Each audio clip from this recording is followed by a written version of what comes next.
అన్నావంటే ఎదురవన, అన్నిపై ఉన్నావంటే నిదరవన, కలలే కన్నావంటే నిజమై ముందుకి రానా, కలతై ఉన్నావంటే కథనవన.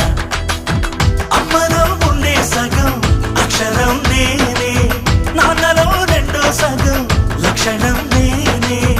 అమ్మ తోడు నాన్న తోడు అన్ని నీకు అన్నే చూడు, చెల్లిపోని బంధం నేనమ్మా, చిటి చెల్లెమ్మా, వెళ్ళిపోని చుట్టం నేనమ్మా.